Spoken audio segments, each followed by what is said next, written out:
Agora nós vamos falar sobre duas notícias, voltando para o eixo do nosso programa, que de certa forma estão interligadas. A primeira delas é essa que você vê aí na tela. Nessa matéria, o repórter especial Carlos Cardoso fala do QI médio do brasileiro, que seria de apenas 85 pontos. A matéria começa assim: circula pelas redes sociais o discurso de que o QI... É um livro clássico aí, na verdade. Eu acho que o nome é Como Mentir com Estatísticas. Eu até escrevi sobre esse livro na época da Covid, que se usava muitas estatísticas para mentir, né? Agora, Marcílio, uma coisa que me fez pensar aí no seu comentário é que talvez esse número tenha vindo à tona, esse número baixo do QI médio do brasileiro ser 85, que no Brasil também existe essa maldita ideia de que é só jogar dinheiro na educação que o povo vai ficar mais inteligente, né? A gente gasta, eu acho que é lei, né? 10% do PIB na educação, e é essa tragédia. Então, de repente, Marcília, a gente sabe que é um grupo bastante corporativista, esses estudos aí que surgem com esses números baixos sirvam para reforçar que, apesar de gastar 10% do PIB em educação, isso ainda não é o bastante. Talvez seja uma forma de fazer pressão. Nós vamos entrar no aspecto político também do QI, né? De como que esses números baixos, de certa forma, refletem também o fracasso das nossas políticas públicas de educação. Mas deixe-me só jogar um pouco de descrédito para cima dessas estatísticas do QI, porque nessa mesma reportagem cita ali que o QI dos israelenses é de 89, estaria muito baixo. Do brasileiro é de 85 na média, que está lá na rabeira, e o dos israelenses apenas 89. Bom, cá entre nós, por mais antissemita que a pessoa seja, não é impossível não constatar que Israel lidera em termos tecnológicos e de descobertas científicas. Então, alguma coisa não está muito certo nessa classificação, né? Não bate. Bom, mas acontece que essa história do QI médio estar muito baixo aqui no Brasil acaba sendo usada pelos próprios brasileiros para denegrir o país, né? O raciocínio vai mais ou menos nesse sentido assim: nós somos um país de analfabetos e semi-analfabetos, por isso vivemos essa situação deplorável na política. Vocês veem uma correlação clara entre o QI médio, a inteligência média do brasileiro, para não falar o termo QI, e a situação política do Brasil? Marcília. Olha, não, eu não vejo uma correlação direta, né? Eu acho que a política do Brasil, quando a gente lê política do Brasil, a gente está dizendo assim, o estado horrível da nossa política, ou o que os políticos fazem com a política, né? Não necessariamente a culpa é da política, mas o que fizemos com a política e do que normalizamos a partir do que estavam fazendo com a política brasileira. Eu acho que a gente tem dentro da política uma visão problemática de que o Estado ele é o grande provedor, né? Nós aqui no Brasil não conseguimos conceber a nossa vida sem Estado. Esse é o grande problema, entendo eu, da política e, de alguma forma, também da educação. Porque se o Estado é a parte mais importante da vida do brasileiro, claro que ele vai passar os seus dias tentando entrar nessa máquina estatal e lá ficar. Eu conheço diversas... Eu vou contar um caso aqui muito interessante. Uma vez tinha uma estagiária no meu escritório, isso há muitos anos atrás, e ela tinha, sei lá, 20 anos, e eu perguntei a ela o que ela queria fazer da vida. Ela falou, eu quero ser juíza. Eu falei, mas por quê? Ela falou, porque eu quero me aposentar. Então, o desejo dela aos 20 anos era se aposentar. E para isso ela queria ser juíza. Quer dizer, para ela entrar na máquina pública significava se aposentar. Então era mais ou menos deixar de trabalhar a partir do momento em que entrava-se na máquina pública.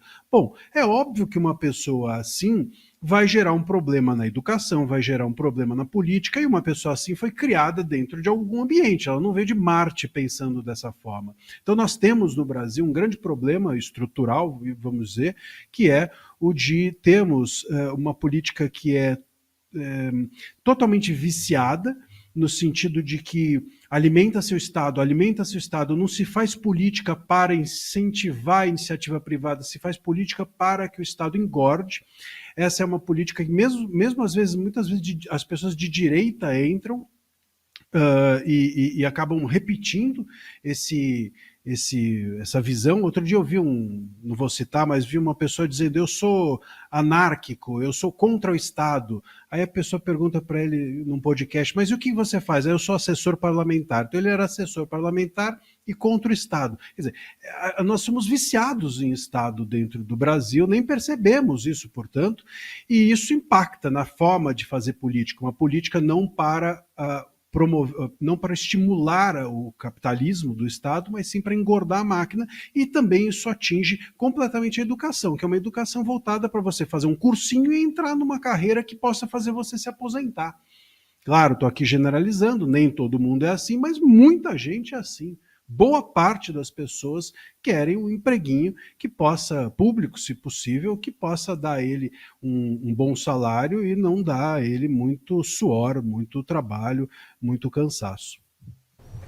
Não, eu estava pensando aqui, Tosi e Anny, também, que é curioso esse negócio da educação e tal, porque é uma coisa que não depende, né, do Estado. A gente tem essa ideia aí, como o Marcílio colocou, que todo mundo é muito dependente do Estado, mas assim, você pode colocar o melhor professor lá, com o maior salário do mundo, pode ter, sei lá, melhor tecnologia, sala de aula, mas depende do aluno também, né, querer aprender isso. Não tem o que o Estado possa fazer nesse sentido. Depende muito das pessoas buscarem o conhecimento. Hoje em dia a gente vê isso, né, na internet, o conhecimento está aí para quem quiser. E o que eu vejo de gente se recusando, né? Às vezes você pergunta: você conhece tal coisa? A pessoa: não conheço, e nem vai atrás. Eu fico meio pasmo com isso, assim, porque a gente que viveu uma época, você também, né, Tosi? A Anny não, mas a época das Barças, das enciclopédias Delta Universal, era difícil você conseguir o conhecimento. Esse conhecimento que hoje em dia, sabe, em segundos você vê no celular, às vezes era difícil você conseguir.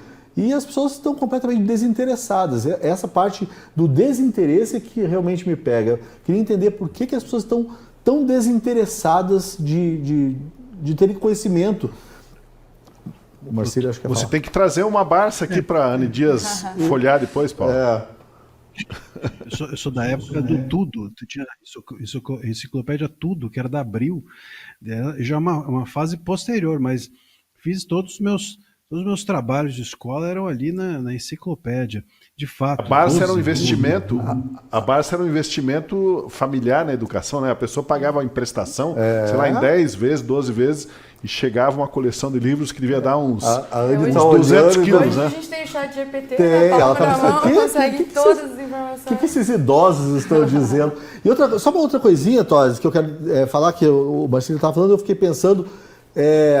Outra coisa, Anny, que o QI não mede é a vocação, né? Perfeito. Isso não leva em conta as vocações específicas.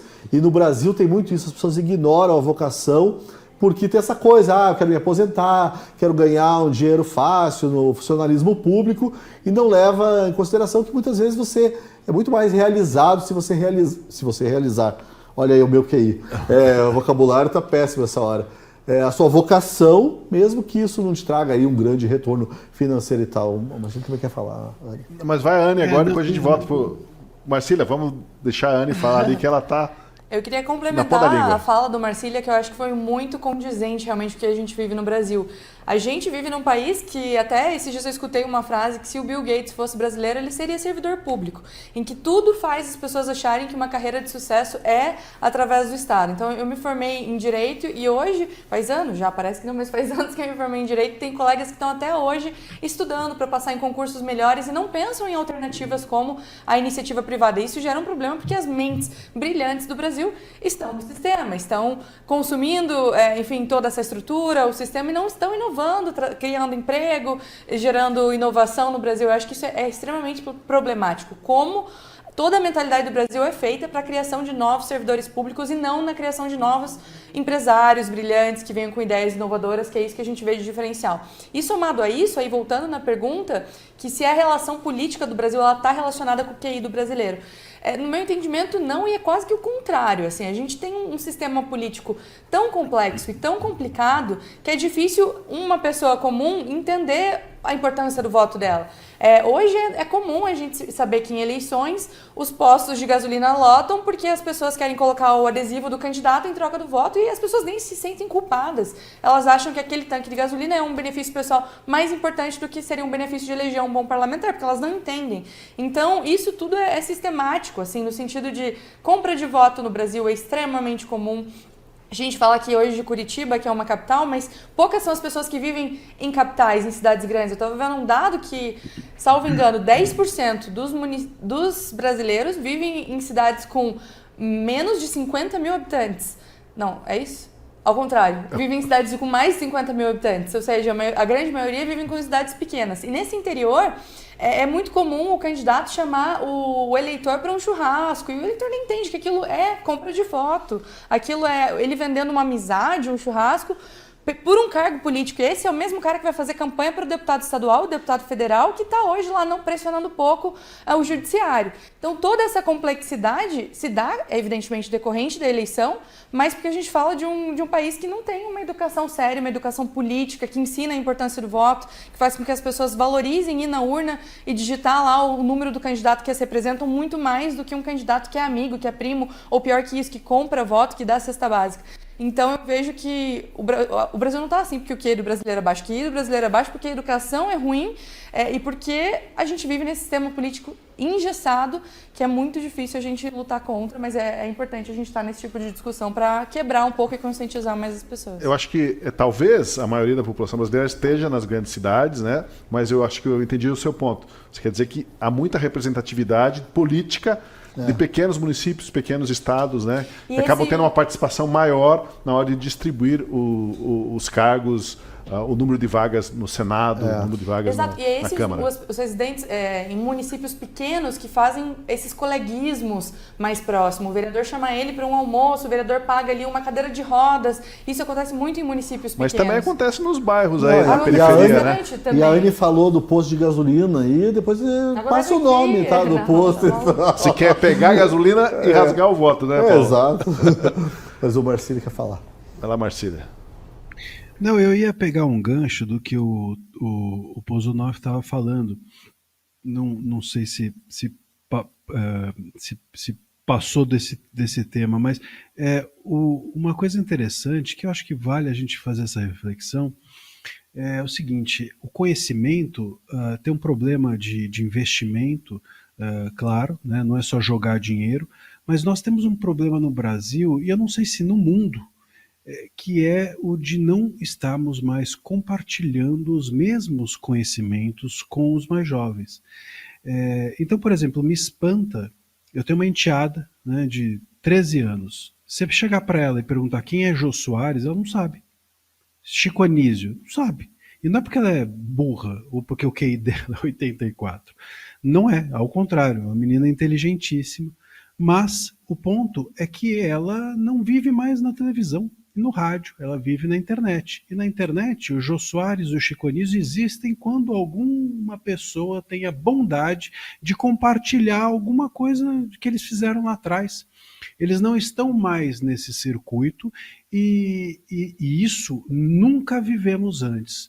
Porque nossos pais, por exemplo, eles eram, óbvio, de uma outra geração. Uma geração em que tinha rádio, que tinha TV em preto e branco, não sei o que e tal, mas quando a TV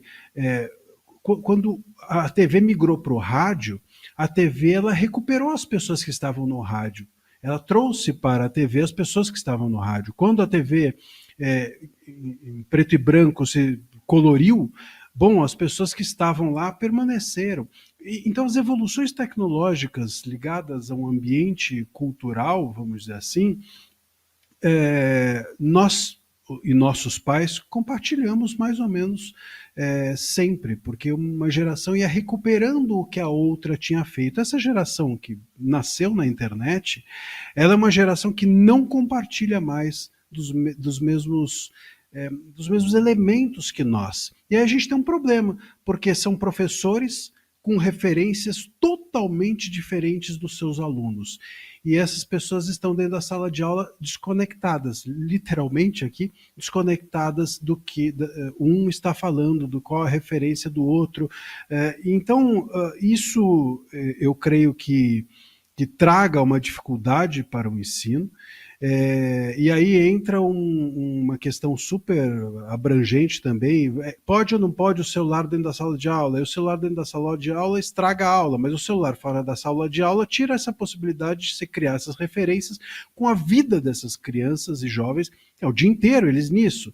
Então, a gente tem um problema aqui geracional também em relação à educação, né? E no Brasil isso é tormentoso. Por quê? Porque se você vai... Eu estava vendo outro dia, acho que vale também trazer esse exemplo, eu não me lembro quem era, se era um político, enfim, mas alguém dizendo sobre a educação na Europa, e eles diziam lá o seguinte, que dentro das escolas eles não indicavam livros de ficção. Então, ninguém lia romance, nenhum professor indicava romance dentro da sala de aula. E aí a pergunta era, por quê? E a resposta era, porque isso se faz dentro de casa. Porque o romance é indicado dentro de casa. Os pais ensinam as crianças a lerem romance. Dentro da escola é outra coisa. Se você, eu, por exemplo, eu me lembro que uma vez eu fui dar uma aula num lugar muito, muito simples, era um projeto e etc. Isso quando eu fiz letras, e eu fui falar de Machado de Assis, e o livro era o Memórias Póstumas, de Brás Cubas. E eu dei a aula, achei que estava tudo, que tinha arrasado na aula e etc. E no final da aula, o menino levantou a mão e perguntou, professor, maravilha, tudo certinho, mas peraí, o livro é do Machado de Assis ou o livro é do Brás Cubas? Quer dizer, ele não tinha entendido nada. Ele não conseguiu entender a brincadeira do livro que está sendo escrito ali como se fosse, né, o Brás Cubas. Então, a gente está num ambiente em que dentro das casas a educação, a formação é muito precária, essas pessoas não ensinam, portanto, nada aos seus filhos, os filhos vão para a escola virgens e ainda tem esse choque geracional entre alunos e professores. Isso é sério, eu não sei se isso é mundial, seria interessante até uma pesquisa nesse sentido, mas no Brasil, com certeza, isso é muito grave. Mas bem que, assim, choque de geração também sempre houve, né?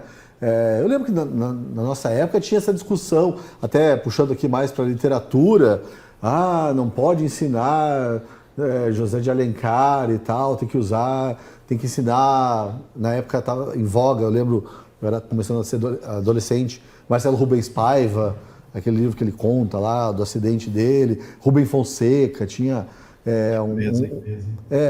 exatamente. Mas assim, esse choque geracional, Marcília, eu acho que sempre houve. O que me espanta é assim, que quando me falavam, sugeriam algum nome antigo, aquilo despertava o meu interesse. Por mais que eu não conhecesse. Aliás, eu não queria ter aquela lacuna. Eu lembro do Paulo Francis, falava de André Gide, não sei o quê. Eu li aquilo e falava assim, pô, não tenho a menor ideia de que é esse cara. Vou na biblioteca pública procurar alguma coisa, entendeu? Isso que eu acho estranho, esse desinteresse. Para mim, a ignorância tem que ser preenchida de alguma forma. Parece que hoje em dia, sei lá, não quero parecer aquele velho falando hoje em dia é assim, tudo errado. Mas eu tenho essa impressão de que rola um desinteresse. Mas talvez exista a ideia de que essa geração celular, ou celulenta, não sei como chamá-la, mas essa geração do celular, ela talvez tenha a ilusão de que tudo está dentro do celular, porque o celular dá essa impressão mesmo. Tudo está lá. O chat GPT, a Anne estava falando, nos dá a impressão de que ele tem todas as respostas. Ele não tem todas as respostas. Aliás, eu escrevi até outro dia um artigo que era isso. As pessoas têm perguntado para o chat GPT, para o Grok, né, da inteligência artificial do X, como se ele fosse um oráculo. E a resposta que ele vai dar, ele vai buscar na internet e nos sites dos jornais que as pessoas acham que não vale a pena ser lidos. E aí eles perguntam para o Grok e o Grok vai buscar nesses mesmos jornais. Então não existe isso, mas nos dá a ilusão de que ali há um oráculo. A internet talvez nos dê essa sensação de que estamos saciados com a tecnologia e com a internet. essa sensação de isso já basta, né? E isso pode ser muito prejudicial para a curiosidade, que é um dos motores da educação. Todo mundo sabe que se está na internet é verdade, né? A gente parte dessa premissa aí. Mas o Marcília tocou num ponto interessante ali, que é a responsabilidade da família, a coisa da criação, né? Porque parece que faltaria um tanto de estímulo às crianças para, desde pequenininho, né? A gente sabe que tem estudos que mostram quando a criança não é estimulada, não conversa muito com os pais, não tem muito contato visual com livros, com brinquedos, fica um pouco largada num canto da creche, se está perdendo os melhores anos da criança para desenvolver, né, para criar conexões nos seus neurônios, a criatividade, toda aquela base vai ficando para trás, né? Isso é um problema sério. Agora, nessa reportagem da Gazeta do Povo, fala também da questão alimentar, né? Alimentando bem as crianças, tendo uma nutrição adequada nos primeiros anos de vida, pode fazer muita diferença depois no quociente de inteligência. Bom, e aí vem para a questão seguinte agora, que tem a ver com isso, com a realidade da China, que a China teria conseguido subir muito na sua média de QI, devido a ter melhorado muito a alimentação de toda a sua população.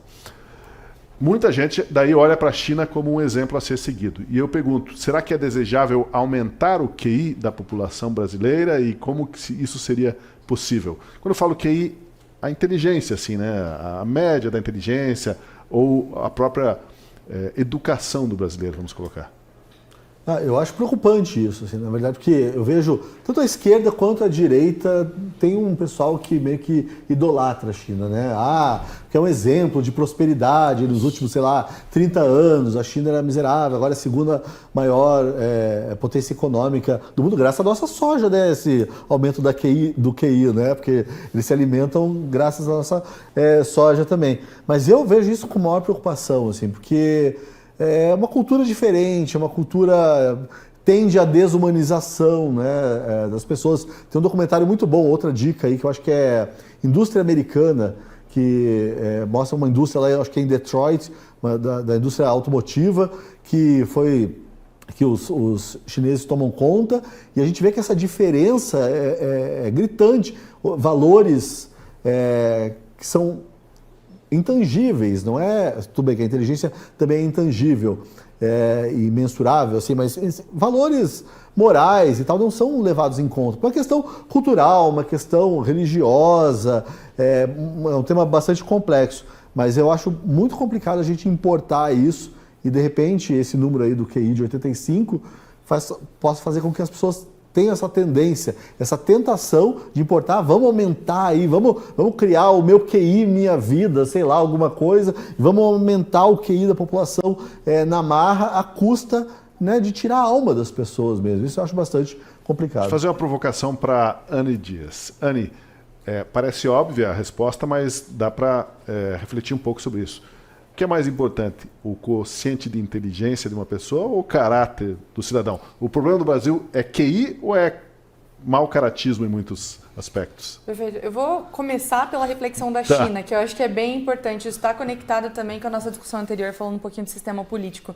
Eu vejo que esse dado da China, ele reflete bastante a educação da China, é evidente, é muito metodológica, com muitos dados, números, então é uma educação forte realmente. Mas quando a gente pega o cenário político da China, é extremamente preocupante. É um país com zero liberdade de expressão. A gente fala bastante aqui, hoje até o Marcília trouxe a problemática que a gente enfrenta de liberdade de expressão no Brasil, mas não chega nem perto do que acontece na China. A China é um país que, por exemplo, quando a gente pega o TikTok, que é uma rede social super popular no Brasil, não é nem permitido na China, e a gente está falando de um aplicativo chinês.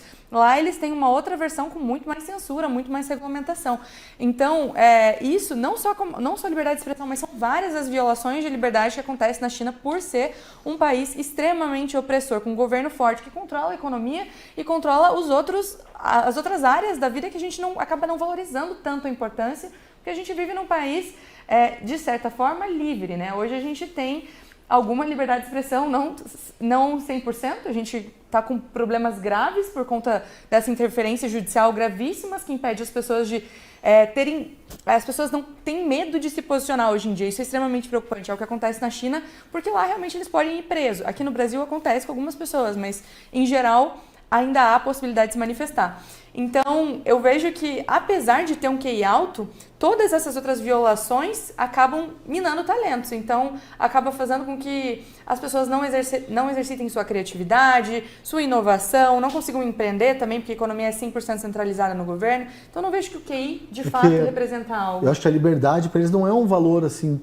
A gente é que tende a usar a nossa inteligência para lutar por liberdade, inclusive. Talvez, né, até por questões históricas, a liberdade para eles fica em segundo plano. Não, eles não conseguem. É um regime autoritário, é uma ditadura. Então, é a mesma coisa de falar que a liberdade não é um valor na Coreia do Norte. Não é um valor porque eles vivem numa ditadura. Não, sim. Então, eu não acho que é culpa das pessoas que não valorizam Não estou isso. falando que é culpa das pessoas, mas estou falando que eu acho que até a Revolução Chinesa é de 49, né?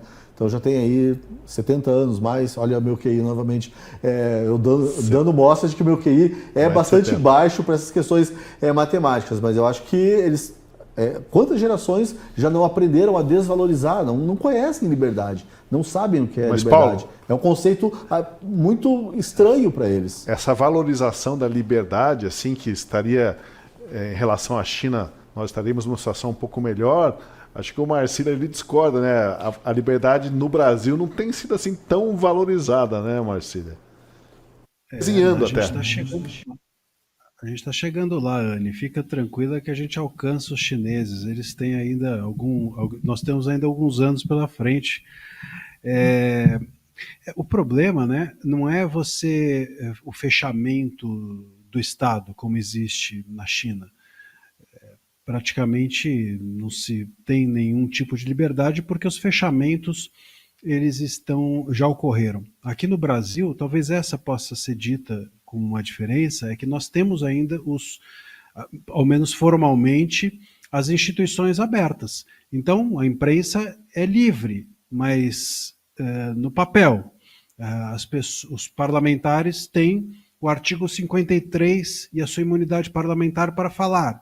No papel, nós podemos falar porque temos liberdade de expressão na Constituição, que é um papel, mas na prática não tem sido assim. Então, a diferença é você ter o caminho institucional aberto ou fechado. Lá está fechado. Aqui ainda está aberto, ainda que com problemas sérios e com muitas relativizações, né? E aí, diante disso, o que faremos? O que faremos com esse caminho que ainda está aberto no Brasil? Bom, o que a gente tem visto nos últimos tempos é caminhar para um fechamento cada vez maior. Eu acho que essa me parece a tendência se nós seguimos o que nós estamos fazendo, que é relativizar o texto constitucional e passarmos a entender que tudo vale em nome daquilo que as pessoas que têm poder acreditam ser o melhor para nós, que é o que aconteceu na China. Eu me lembro, eu gosto de contar essa história, uma vez eu estava num jantar com alguns liberais muito ricos, e um deles me contou essa história, que estava na China e um menino virou para ele, um menino de 20 anos virou para ele e falou assim: eu não sinto falta aqui de liberdade, para mim está tudo certo, para mim o bem-estar social é mais importante que a liberdade. E ele me contou essa história e logo eu entendi o que estava acontecendo. Claro que o menino lá não sente liberdade, o menino não sabe o que é liberdade, ele não conhece liberdade, ele nunca viveu a liberdade. Eu também me sinto muito à vontade aqui de abrir mão de viver com uma Ferrari, com uma casa em Mônaco. Eu nunca tive uma Ferrari e nem nunca fui para Mônaco. Então, assim, a gente abre mão de viver com aquilo que a gente não conhece, né?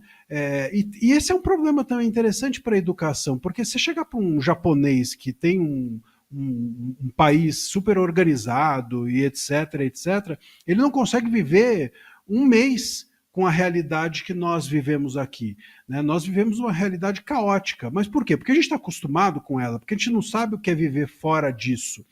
Então, um país vai também se educando por aquilo que lhe é comum. Você, se todo dia tem arroz com feijão para comer, você come arroz com feijão. Se não tem, você não come.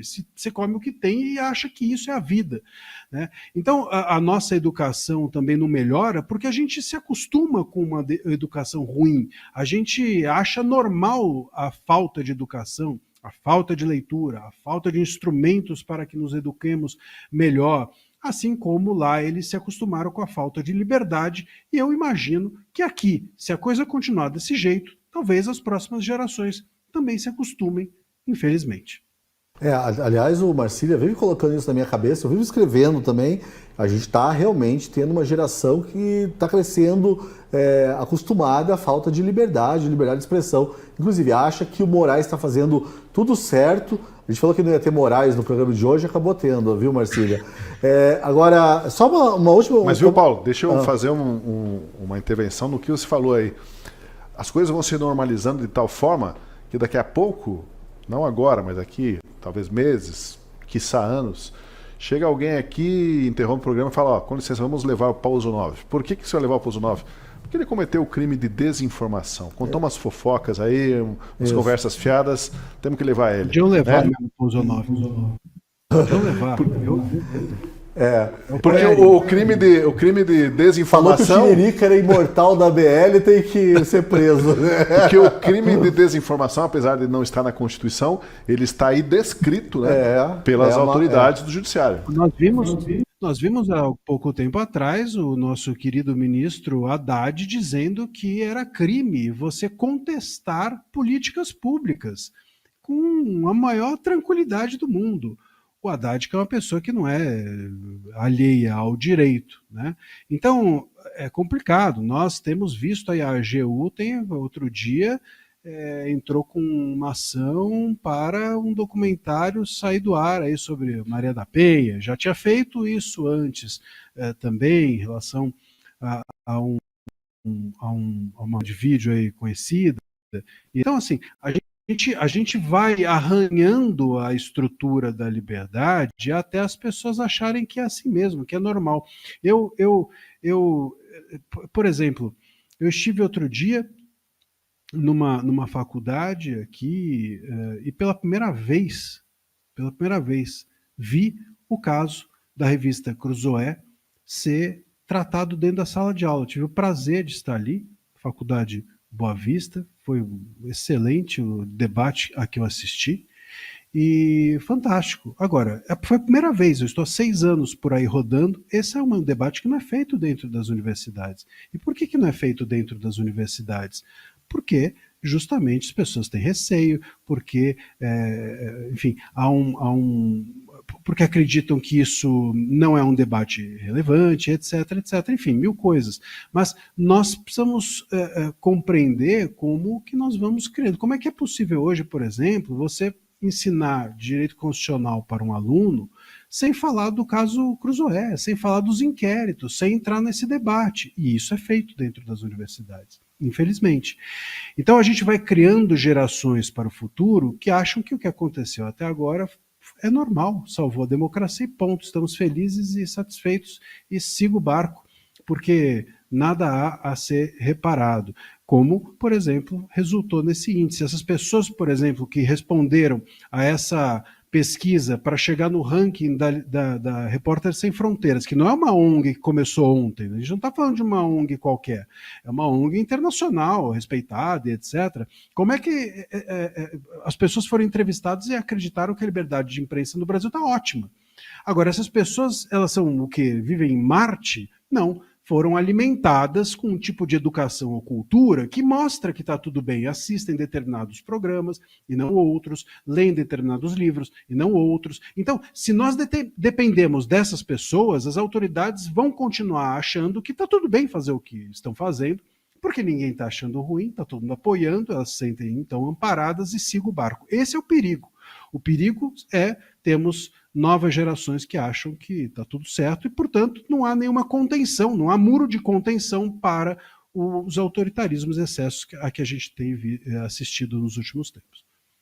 Só um comentário rápido também sobre a China, esse negócio de QI. A gente não vai entrar aqui, evidentemente, nesse debate, que é um debate, nem sei se eu tenho capacidade para, se eu tenho QI para isso, mas do que é inteligência, né? E daí também tem esse negócio do raciocínio lógico, espacial, tem a tal da inteligência emocional e tem a minha preferida, na verdade, que é a sabedoria. Eu tenho a impressão que esses estudos aí sobre QI, sobre a inteligência em geral das pessoas, não leva em consideração essa busca pela sabedoria, que daí também implica na busca pela liberdade, né? Outros valores que não são assim facilmente mensuráveis. Exato, a inteligência ela é composta por vários fatores, né? Não só o que é mensurado no QI. Então, até eu gosto de falar sobre a qualidade, a inteligência de ter aspectos sociais. Então, tem muitas pessoas que são muito inteligentes, mas acabam não conseguindo, enfim, se relacionar com outras pessoas e as portas se fecham. Então, isso tudo é muito... A pessoa pode ser super inteligente, pode conhecer a lei, pode conhecer a Constituição, códigos de processo, essa coisa toda, e ser um idiota, ser um burro, ser um asno. A gente não faltam exemplos aí, né? Marcília, contenha-se, não fale nada. Você não está falando de mim, não, né? Não, de você não. Claro que não, claro que não. O papo tá inteligente. Então eu tô desconfiando aqui de quem? Não sei. O papo tá muito interessante, muito inteligente, digamos assim, mas eu quero aproveitar agora para pedir para você, nosso espectador, que com certeza não é nenhum analfabeto funcional, nem tem QI baixo, e que está preocupado com os rumos do país. Você que sabe que o destino do Brasil cabe a nós, brasileiros. Considere se tornar assinante da Gazeta do Povo. Custa apenas R$ 1,90 por mês nos 6 primeiros meses e por esse valor você apoia um jornalismo baseado em convicções, em princípios. R$ 1,90 nos 6 primeiros meses é muito pouco para ter acesso ao melhor jornalismo do país, aos melhores colunistas, cursos, e-books exclusivos na Gazeta. E também para financiar iniciativas como o nosso Última Análise. Então, tá aí, fica feito o convite. Lembrando que para assinar basta clicar nos links que você encontra, ou no chat, ou na descrição do vídeo, ou ainda usar o QR Code na tela. De volta à nossa discussão, deixamos de lado o assunto do QI um pouco para falarmos de outra coisa correlata, o analfabetismo funcional. Qual que é o impacto político e social de uma população que lê, mas não consegue compreender o que lê? Isso traz consequências sociais, políticas, de empregabilidade, enfim. Anne. Eu acho que isso é muito correlacionado com o que o Marcília estava trazendo, quando ele fala sobre, por exemplo, o caso Cruzoé, porque que as pessoas não falam mais sobre isso, sobre essa censura. Eu acho que a gente vive num país em que não é incentivado ter essa análise crítica sobre os fatos. E isso a gente não fala nem só sobre analfabeto funcional, é mesmo dentro das universidades. Eu estava pensando isso quando o Marcílio estava falando que em uma universidade trouxe o debate da Cruzoé. E aí eu lembrei da minha universidade, que eu estudei Direito na Federal aqui do Paraná, e a gente estudava liberdade de expressão, que é um princípio constitucional, mas as aulas eram muito... Vou dar um exemplo. Então a gente discutia por que não podia ter a biografia do Roberto Carlos. Por que ela não podia ser publicada? Porque o Roberto Carlos não queria. Mas ele é uma pessoa pública, né? Então, talvez não cabe muito o que ele quer, o que ele não quer. Um jornalista pode escrever sobre a vida de uma pessoa pública. E o professor falava como se fosse a maior verdade absoluta. A liberdade de expressão tem o seu limite. E o limite é respeitar a decisão do Roberto Carlos e ponto. Ninguém questionava, ninguém trazia essa análise crítica dentro da universidade. E aí, quando você começa a analisar mais, e eu inclusive li o livro do Marcília e acho excelente para a gente compreender mais sobre essa problemática da liberdade de expressão, a gente percebe que isso se repete. Então, as pessoas não acham absurdo um judiciário ter pedido para uma revista tirar a capa dela porque está falando do amigo, que é um codinome para um caso de corrupção no Brasil. Sendo que isso tem vínculo com o ministro do STF, né? Na época, até o Marcília pode explicar mais. E daí depois isso decorre uma série de fatos que a Cruzoé foi censurada, colocou lá uma faixa. Matéria censurada. Essa faixa também foi censurada. E as pessoas não acham isso um absurdo. Porque, veja bem, a Cruzoé, ela enfim, tentou se esquivar de uma decisão judicial. Mas não é bem assim. Ela tomou uma decisão judicial, fez uma outra ação e foi censurada de novo. Isso acontece todos os dias. Hoje mesmo, eu estava aqui no Café com Gazeta de manhã, a gente estava conversando com um vereador de São José dos Campos, que fez um vídeo associando a organizações criminosas, o MST, com o Partido dos Trabalhadores, com base em fatos, e recebeu um processo da Gleisi Hoffmann e vai ter que pagar uma indenização para o PT. Só que o mais grave, não sei nem se é mais grave, mas o tão grave quanto é que ele não pode mais falar sobre isso daqui para frente. Então, em tese, ele não podia nem estar na Gazeta falando sobre isso. Então, a gente vive num país em que as pessoas não acham um absurdo um vereador não poder se posicionar. Isso é só um caso, né? Quantos são os casos? Então, eu vejo que o problema político do Brasil, ele está muito na falta de análise crítica. Da gente achar que tá tudo bem o Moraes fazer o que quer, porque ele é juiz, né? Ele é juiz, ele não é juiz, mas ele é ministro, ele estudou, enfim, ele foi escolhido e tá certo. Tem essa transferência de autoridade, né? Tipo assim, Autoridade, não, ele é ministro, chegou lá é por algum motivo, é porque ele é sábio, é inteligente, então tudo que ele fizer tá certo porque ele é ministro. Agora, eu só queria, antes de passar a palavra pro Marcília, falar que antigamente o problema do Brasil era o analfabetismo, né? Aquele analfabetismo absoluto. E daí se jogou muito dinheiro na educação, aí veio Paulo Freire, que era capaz de alfabetizar, sei lá quantas milhões de pessoas em 5 minutos, aquela coisa toda. E hoje em dia a gente tem esse problema, essa questão do analfabetismo funcional, que a gente chama popularmente de semi-analfabetismo, né? E eu acho isso muito mais grave. Porque o analfabeto, pelo menos, ele tem consciência, né, de que aquilo é um problema, ele não consegue, sei lá, pegar um ônibus, não consegue, sei lá, ver um cardápio no restaurante, né, a vida dele não consegue ler uma placa de rua. Mas o problema é que o analfabeto funcional, ele acha que ele sabe, né. Quando eu vi essa notícia, até eu estava pensando nisso, 1/3, os outros 2/3, se não me falha, novamente, o QI aqui, matemático, não é dos melhores. Esses 2/3 aí que não.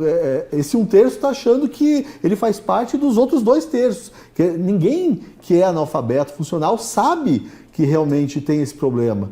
Então, por isso que eu acho que o analfabetismo funcional hoje é um problema muito mais grave. E as pessoas se formam nessa matéria aí da Gazeta do Povo. Tem um dado, agora vai me fugir aqui de cabeça, mas lembrei, 1 em cada 8 formados no ensino superior são analfabetos funcionais. Imagine isso, a pessoa passa 4 anos na faculdade e continua sendo um analfabeto funcional. O que é um analfabeto funcional? Ele não consegue entender um bilhete simples. Imagine então entender, né, coisas complexas como o que a gente acaba discutindo aqui. Mas aí entra, né, Paulo, o paternalismo do Estado ou do Judiciário dizendo assim, não, nós vamos resolver para essas pessoas que são analfabetas funcionais, nós vamos interpretar para elas ou permitir que elas recebam, Marcília, só o alimento já preparado, alimento filtrado, né, esterilizado, mastigado para essas pessoas. Porque daí nós vamos recivilizar o país dessa forma e aí vamos resolver o problema do analfabetismo funcional. Abre-se espaço para esse tipo de discurso, infelizmente, né, Marcília? Que é alguém se propondo a ser quem vai recivilizar os nossos analfabetos funcionais. Eu acho que aí tem 2 aspectos. Eu, pelo menos, vejo que a gente tem um problema que a gente tocou no assunto, que é dentro de casa as pessoas não saem com uma base, então não tem um estofo, então a pessoa entra na escola e não tem nenhuma leitura dentro de casa, não tem nenhum debate dentro de casa, os pais não discutem nada. Eu me lembro, por exemplo, dentro da minha casa, chegou uma época que a minha irmã chorava muito e sempre davam razão para ela quando ela chorava. Então eu dei a ideia de que dentro de casa a gente instalasse uma espécie de tribunal quando alguma coisa ocorresse, para que eu pudesse ter alguma possibilidade de ter razão, porque se não tivesse um julgamento e ela chorasse, ela ia ter razão imediatamente. Óbvio que a minha ideia não foi levada adiante, eu fui sumariamente excluído dessa possibilidade. Meus pais, talvez inspirados no futuro STF, já impossibilitaram qualquer debate, mas era isso, era o tempo inteiro, as discussões aconteciam. Por exemplo, meu pai sempre foi um cara muito quieto, então ele começou a ler livros para conversar comigo, e eu comecei a ler livros para conversar com ele. Então, se esse é o ambiente onde você é criado, é óbvio que isso vai ser levado adiante. A mesma coisa em relação, por exemplo, à religião. Se você cresce dentro do ambiente religioso, é muito difícil que você, por exemplo, chegue na fase adulta e não tenha algum tipo de apego ou acolhimento a questões religiosas, a fé e etc., a importância disso na tua vida. Então, depende muito do ambiente em que você é criado. A capacidade de você lidar com coisas mais complexas quando você for para a escola. O analfabetismo funcional eu vejo como um problema ligado a isso, mas também é um problema de Estado, no momento em que o Estado só se preocupa em fazer as pessoas passarem de ano. Então eles querem entregar números. Os nossos governantes não querem entregar pessoas formadas, eles não estão nem aí se a pessoa chegar lá no início da vida dela ou no meio da vida dela e for alguém competente ou capaz, ou tiver leitura, ou não tiver leitura, eles não estão nem aí, eles querem saber quantas pessoas foram formadas, receberam diplomas, porque com o diploma na mão eles vão contar esse número e dizerem que o Brasil vai muito bem, porque as estatísticas mostram que. E as estatísticas mostram que uma pessoa com diploma não vale nada. Não vale nada se aquele diploma não tiver um conteúdo, as pessoas não forem capazes de utilizar aquele diploma ou aquilo que aprenderam dentro, seja do ambiente escolar, seja do ambiente universitário. Então, tem um problema, você vê nas escolas públicas isso acontecendo o tempo inteiro. As pessoas passam de ano automaticamente, isso já virou uma política de Estado. Dentro do ambiente privado não tem isso, mas o pai vai lá e fica enchendo o saco e reclamando com o professor ou com a diretora, se não tira o aluno, e etc, e acabam passando. Então a meritocracia virou um palavrão, não pode falar que meritocracia é importante, então o importante é a pessoa se sentir incluída, então se o meu filho repetir de ano ele vai ser excluído, e com isso, etc, a gente sabe onde termina isso. Então, o analfabetismo funcional tem uma culpa da nossa ignorância, infelizmente, interna das famílias, mas tem também uma política de Estado que só olha números, só quer apontar para estatísticas de eu fiz e não para formar realmente pessoas com caráter, etc., como a gente estava conversando agora há pouco. Só um comentário rapidinho sobre isso, novamente uma dica aqui, mas eu não vou lembrar o autor, é aquele filósofo teuto-coreano, é um nome complicadinho, ele tem um livro muito bom sobre isso, Marcília, não sei se você conhece, que ele fala da tirania das métricas. As pessoas acabam ficando escravas desses números, dessas métricas e não se importam com a realidade mesmo. Vai lá, Torres. O Marcília falou dessa situação em que todo mundo passa de ano por pressão ou por metas, né?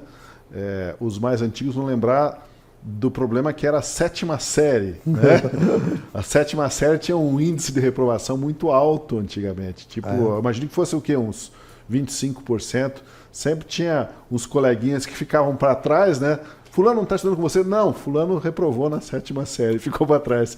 Mas isso havia alguma coisa de pedagógico, não é possível, você reprovou, né? na 7ª série, não? Não, mas passei raspando. Você era CDF? Não exatamente. Mas o meu QI devia estar ali por 86, 87 e me ajudava, sabe, para passar na 7ª série. O Zonoff deve ser da turma do fundão, ele tem cara de que era do fundão ali. Não, eu era CDF, passava no 3º bimestre, mas eu fazia bagunça. Era daquele cara que fazia bagunça. Olha, sobre os índices alarmantes de analfabetismo funcional no Brasil, a Gazeta do Povo publicou nessa semana o editorial intitulado O Brasil que não aprende, do qual eu extraio um trecho aqui para reflexão. Existiria uma preocupante naturalização do fracasso educacional no país, ou uma decisão deliberada de se manter tudo como está. O governo Lula decidiu suprimir todas as referências ao uso de evidências científicas na formulação de políticas voltadas à recomposição das aprendizagens no período pós-pandemia Covid-19. No governo Bolsonaro, o uso de evidências científicas, diz o editorial, era apontado como um princípio orientador fundamental, servindo de base para a tomada de decisões e o desenvolvimento de recursos pedagógicos eficazes voltados a professores e gestores. Na nova versão petista, esse compromisso com a efetividade foi substituído por diretrizes genéricas como a promoção de equidade e o reconhecimento das diversidades e singularidades dos estudantes, abrindo espaço para decisões meramente ideológicas na educação, que acabam não podendo contribuir em nada para resolver a crítica situação da educação brasileira. Uma questão bem objetiva aí, né? Havia um documento que tinha alguns pressupostos científicos na avaliação e nas propostas de educação. Houve essa reforma por decreto, sumiram os pressupostos científicos e entraram esses termos aí de mais ideológicos, de diversidade, de inclusão. Mas não houve escândalo, não houve manifestação, o pessoal... Pela ciência, cara. Pela ciência, o pessoal... Cadê o pessoal pela ciência? Não teve... Grita, porque eu não ouvi grita nenhuma, né? Aliás, outro dia tive que pesquisar quem era o ministro da Educação. Parece que a educação no governo Lula 3 vai de vento em popa, né? Porque a gente não vê também crítica nenhuma, isso é impressionante. Salvo, obviamente, na Gazeta do Povo.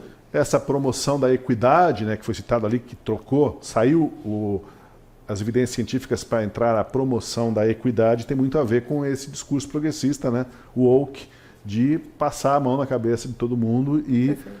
Não serve, métrica não serve, método científico não serve para ferir nada. Perfeito. A gente tem inúmeros... Pode falar, Marcília. Desculpa. Não, desculpa, achei que... Pode falar. Eu ia só comentar que eu vejo vários problemas nessa situação. Um deles é evidente que é a centralização do MEC na educação, assim, de uma maneira 100% rígida, o que dificulta as escolas trazerem inovação. Só as escolas privadas e muito caras conseguem trazer uma aula aí de ciência política, de empreendedorismo, uma coisa nova para realmente abrir a cabeça das crianças no Brasil. E isso é muito difícil, né? Quem tem condições de colocar uma criança numa escola privada, ainda mais com uma metodologia inovadora. E aí acaba centralizando as crianças numa educação que não se prova ser a mais adequada. Inclusive, os resultados mostram isso. Mas, para além disso, a gente vê essa questão realmente ideológica que se busca atribuir na educação, não só, como a Marcília colocou no início da discussão, sobre linguagem neutra, mas agora usar o termo equidade é um termo perigoso realmente, porque é difícil a gente falar assim de igualdade e equidade. A gente tem que entender que as pessoas são diferentes e as oportunidades têm que ser as oportunidades iguais. E um exemplo que eu queria trazer, até que eu achei muito interessante o que aconteceu, e eu acho que isso reflete na educação, foi quando o governador Romeu Zema, no início do primeiro mandato dele, ele trouxe alguns novos livros e estudos para a educação estadual de Minas Gerais. E aí, salvo engano, ele trouxe, além de alguns livros de economia, livros de filosofia, como o da filósofa Ayn Rand, que ela tem um viés um pouco diferente desse que a gente acredita 100% no Estado, que a gente estava falando antes.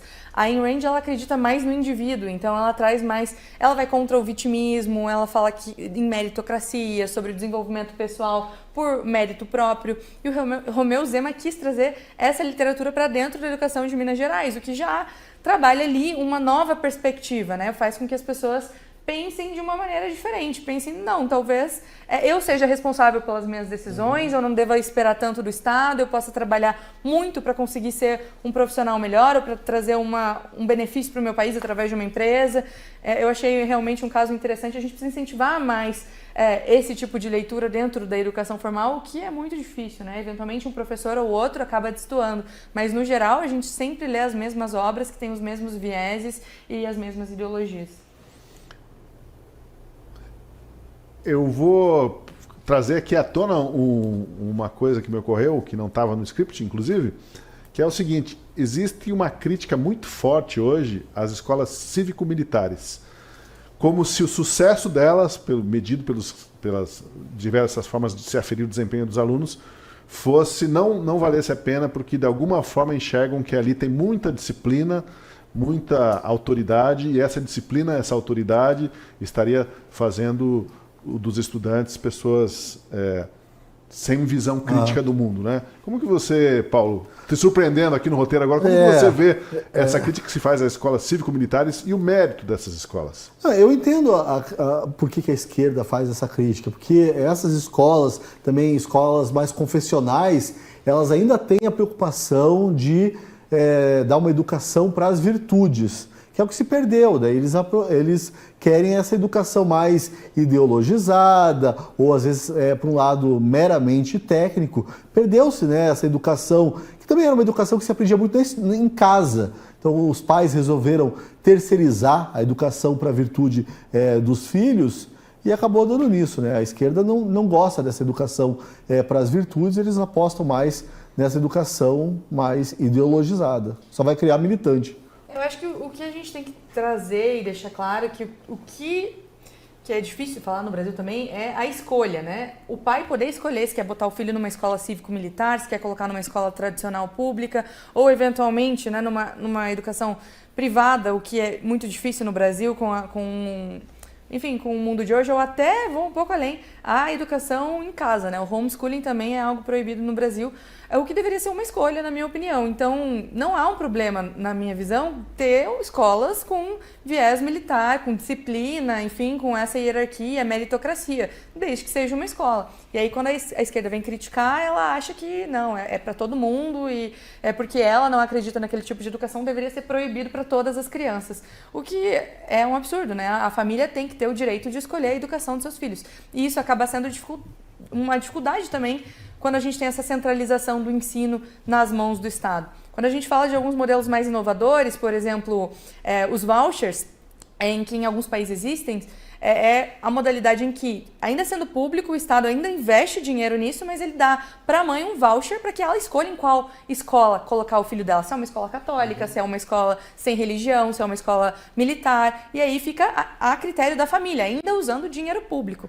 Então eu acho que a gente precisa também falar sobre isso. Mais inovação na educação, trazendo mais liberdade de escolha para as famílias, para que aí sim as crianças se desenvolvam mais, com mais análise crítica, de acordo com... Não, antes de passar para o Marcília, só essa centralização também é nociva porque ignora vocações regionais, né? Que o Brasil, a gente falou isso semana passada também, é um país gigantesco, então eles ignoram isso completamente, cria-se ali uma linha muito rígida, né, de orientação das crianças. É uma fábrica mesmo, né, de gente com QI 85. Marcília, você chegou na juventude a fazer provocações aos militares quando havia aquelas marchas, cantando com os colegas, marcha soldado, cabeça de papel. Quem não brincou com isso na juventude? Mas isso não invalida o fato da pessoa entender o mérito de uma escola cívico-militar, né? De trazer um pouco de disciplina, um pouco de autoridade para o contexto de alguns estudantes que justamente não tem nada de disciplina, nada de autoridade. Eu acho que a ideia das escolas cívico-militares, o que talvez, a meu ver, incomode mais a esquerda, é que a esquerda entende que disciplina seja algo de militar. A disciplina é algo do ser humano, né? A disciplina ela não é ruim, porque não existe ideologia. A disciplina não é decorrência da ideologia. Essa é uma visão absolutamente burra. Mas, claro, se você olhar e perceber que os militares, eles usam da disciplina, que os religiosos, eles usam da disciplina, ou seja, que as pessoas disciplinadas, elas transitam mais, provavelmente, pelos ambientes de direita do que de esquerda, você entende por que a esquerda tem essa visão sobre escolas cívico-militares, como se, enfim, disciplinar alguém fosse por si só ruim. Isso mostra também como as pessoas foram educadas, né? Muitos pais, quantas vezes você não encontra pais dizendo, não, eu deixo os meus filhos são livres, eles fazem o que eles querem. Não, eles não são livres, né? Fazer o que quer não é ser livre, fazer o que quer é uma ilusão. Se você não entrega para eles as ferramentas adequadas para que eles sejam livres, eles sequer vão saber o que é liberdade, que é o que a gente estava conversando agora há pouco. Então, ser livre não é ser solto no mundo, não é? Ser livre é você ser educado para ter as ferramentas para entender o que é ser livre e poder exercer essa liberdade. E isso advém da utilização da disciplina, para você poder estudar, para você poder se entregar a determinados temas, para você e etc. Eu creio que a esquerda tem esse fetiche pela indisciplina, essa visão de que o caos ele é a ordem, de que a indisciplina ela é mais proveitosa, ela é mais humana ou qualquer coisa do gênero, e pensam que a rigidez que possa existir dentro de escolas cívico-militares, portanto, significam algum tipo de adestramento, no pior sentido da palavra, ou algum tipo de conformação da pessoa a determinadas ideologias. Não, mas sim a determinados ideais, sim a determinadas formas de se comportar diante do conhecimento para que você o absorva da melhor maneira possível. E é isso. Eu creio que a esquerda tem essa visão torta e por isso critique as escolas. Agora, de qualquer maneira, como estava dizendo bem a Anne, você pode criticar, você pode não criticar, você pode gostar, não gostar, é fácil, não põe teu filho lá e acabou. A escolha não pode ser do Estado do que é melhor para você. O Estado tem que te oferecer várias possibilidades e você escolhe. Ponto. Agora, querer que o Estado me proíba, essa é a questão. A gente não está aqui discutindo se escolas cívico-militares, essa, por exemplo, não é a discussão que está sendo feita hoje dentro do STF. Se a escola cívico-militar, ela, aqui em São Paulo, por exemplo, essa discussão está sendo feita, o Dino agora suspendeu até um julgamento, o tribunal aqui de São Paulo tinha proibido e essa questão foi para o STF.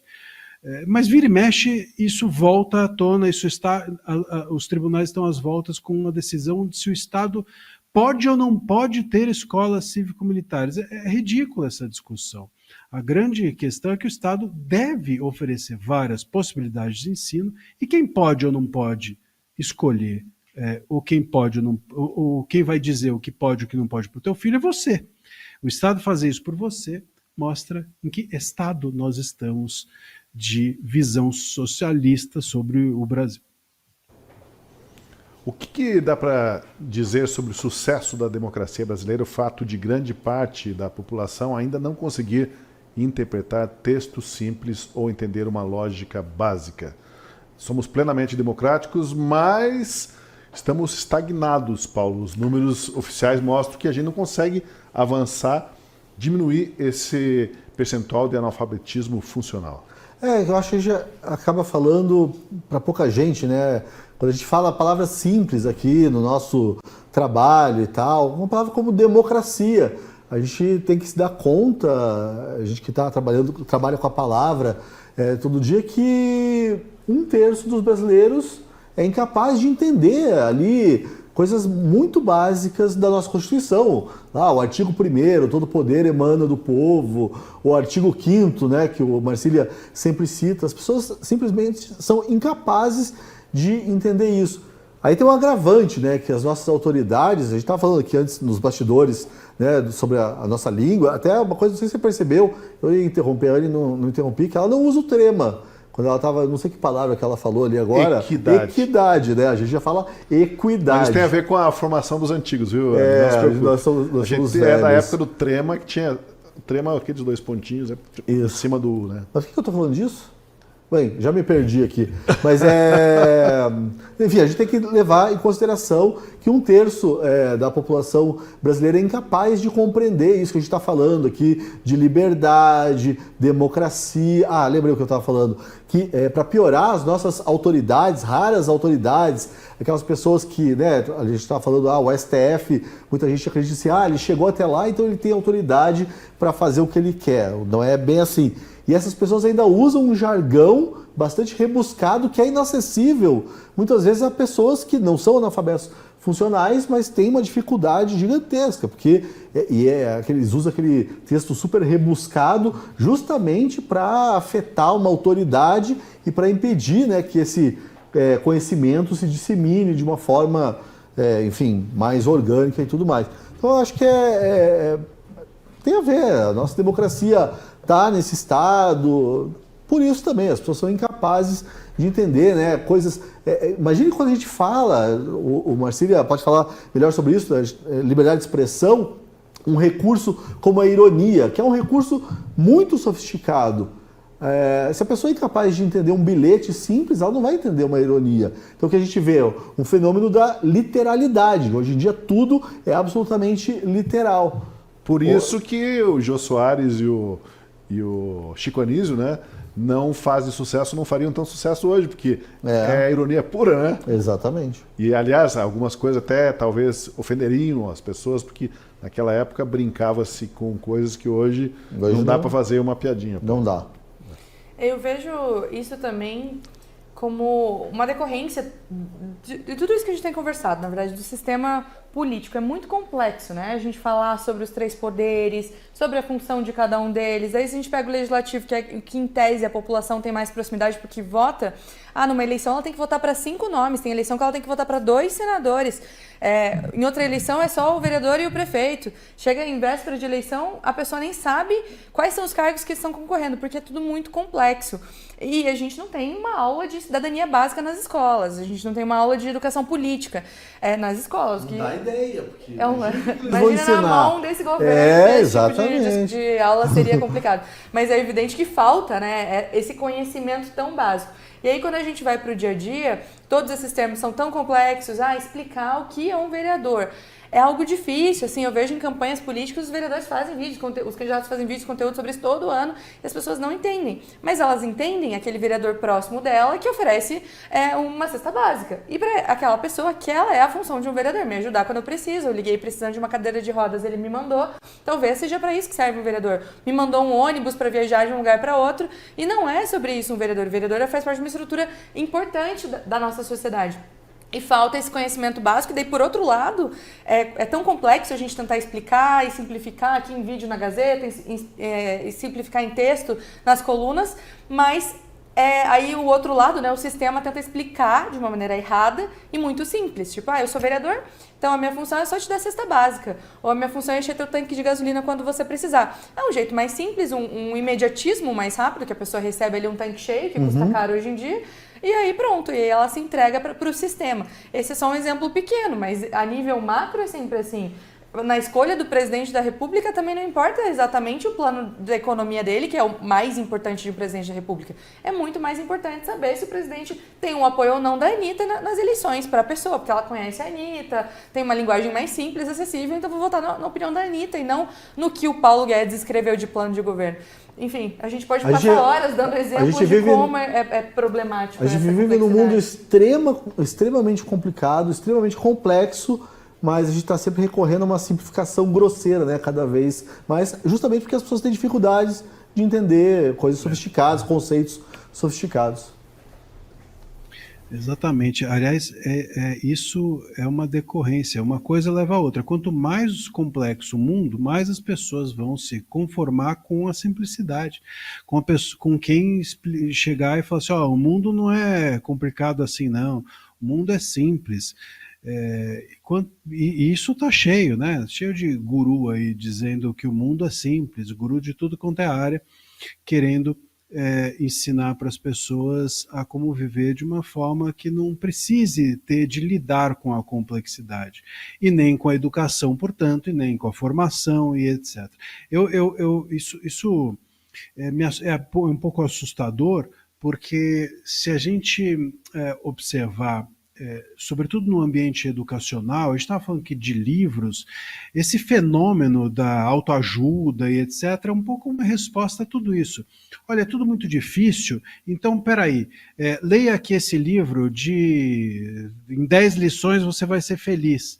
Né? E na educação isso também acontece. Olha, resumo de livro, lembra? Na nossa época tinha os resumos de livros, mas hoje, se você for por aí, vai ter gente que fala assim, os 10 livros que você precisa ler antes de morrer, ou os 10 romances que você não pode perder, os 5 contos, as coletâneas, as compilações, tudo isso responde a uma tentativa de simplificar um mundo complexo. Né? O que você não pode perder da literatura russa, sei lá, ou brasileira, ou ucraniana, não importa.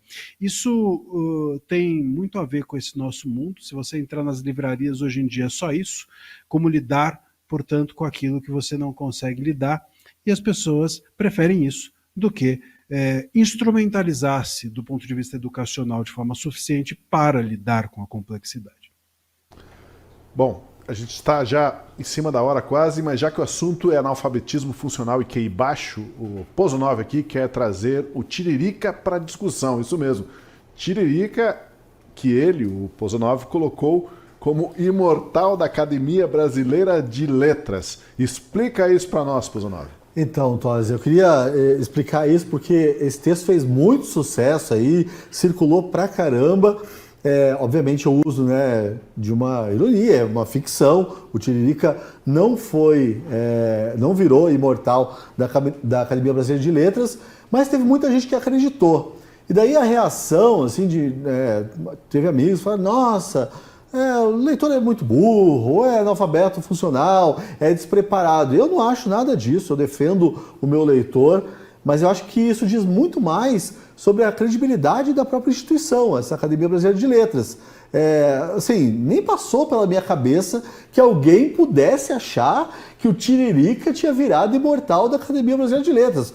Para mim, o exagero, né, o lado surreal disso era evidente ali já no título. Mas eu acho que a instituição está tão decadente que as pessoas, assim, acharam que é plausível o Tiririca virar imortal da Academia Brasileira de Letras. Mas o título explica, né, Paulo? Porque o título fala assim, depois de Miriam Leitão, vem o Tiririca. Então, o leitor vai pensar, Miriam Leitão passou, por que não passa o Tiririca? Exatamente, mas eu achei interessante que teve essa reação em massa, o pessoal, muita gente achando que é verdade, daí teve site desmentindo, dizendo, olha que absurdo, né? Fake news. Ficção agora virou fake news também, porque... E aí é uma outra coisa da nossa educação, né? Os últimos, 30 anos, por exemplo, quem se expõe à ficção está acostumado ou ao lado mais explícito, né, da ficção, filme da Marvel, né, essa coisa de super-herói, ou então aquele filme e série baseado em fatos reais. Então, novamente, eu trago essa palavra da literalidade. A gente essa geração agora está muito acostumada às coisas que são palpáveis, reais, e está perdendo a capacidade de simplesmente pirar. E assim, o meu trabalho na Gazeta do Povo é dar uma pirada. Então imagine aí, de repente, o Tiririca como imortal da Academia Brasileira de Letras. E tem argumento, viu? Porque lá no meu texto, inclusive, o Merval Pereira, que é o presidente, e nesse caso ele é realmente o presidente da ABL, ele diz lá que é pela oralidade. Sempre tem, né? Sempre dá para você usar algum tipo de justificativa aí. A gente vai para as dicas culturais rapidamente, então, começando por essa dica do Tiririca, do Paulo. Isso, escutem Florentina. Eu quero ver o Marcília declamar Florentina de Jesus, não sei se tu me amas, porque tu me seduz. Anne. Eu fui censurada aqui, não tô brincando. O Paulo Pozanoff não gostou muito da minha dica, eu vou dar outra, vou guardar essa para outro momento. Não, o fato da gente discordar, eu não gosto da escritora que ela vai dar dica, mas por favor, dê a dica para as pessoas. Então. Eu já falei do livro do Marcília, que eu recomendo, sobre liberdade de expressão, censura por toda parte, certo, Marcília? Muito bom. Eu ia comentar sobre o livro da Ayn Rand, que foi incluído na grade de ensino de Minas Gerais. Tem um que eu gosto, que ele é pequeno, não é tão simples, porque ele é uma filosofia um pouco mais individualista, assim, que traz esse princípio da meritocracia, da valorização própria, que é a virtude do egoísmo, da Ayn Rand. Mas eu vou trazer a terceira sugestão, então, aqui, 3 dicas culturais, porque foi uma das coisas que me embasou para pensar em algum dos raciocínios hoje, que é do Milton Friedman, um economista, que ele tem um livro chamado Livre para Escolher. E aí ele fala, por exemplo, sobre essa problemática da educação, porque seria muito mais fácil a gente dar a opção para as famílias escolherem, ainda que se tratando de setor público. A gente estava falando de privatização de tudo, não. Já está falando em trazer a possibilidade, não só da educação, como outros setores, como o setor econômico, como o livre mercado. Então, é um livro que não é tão complexo, esse é mais simples. Ele é grande porque ele fala de vários setores. Assim, aí se tiver interesse em um setor específico, não quero estudar educação, vai direto para o capítulo da educação, que ele vai explicar bem como seria uma maneira mais fácil de a gente oferecer uma educação de maior qualidade, com mais liberdade de escolha para as famílias. Então, o livro é Livre para Escolher, do Milton Friedman. A segunda é A Virtude do Egoísmo, Ayn Rand. E a terceira é Censura por Toda Parte, do André Marcília. Marcília, tá aí feito o teu merchan? Você combinou com a Anne hoje, não? Tô recebendo um cachê aqui. Não combinei, mas está bem indicado. Olha, eu recomendaria hoje uma gramática, né? Leia uma gramática. Se a gente está falando de educação, vamos para o óbvio, vamos para o básico, que isso sempre faz bem. Quando me mandaram ler uma gramática e eu fui ler, eu voltei diferente. Vamos para a educação raiz. Tá aí. Obrigado pela indicação. Tinha o Segala, né, Marcília? Segala, antiga, né? Eu estudei com Segala. Gramática do Segala. Segala. Eu quero falar que eu estou pensando aqui, acho que fazer um programa sobre as não virtudes do egoísmo. Que tal? Bora. Chamar a Anne para a gente discutir. Muito obrigado, gente, pelo papo, pela conversa, foi bem interessante. Lembrando a você que nos acompanhou, segunda a quinta-feira, sempre às 19 horas, com a reprise no dia seguinte, às 9h30 da manhã. Nos encontramos, até a próxima.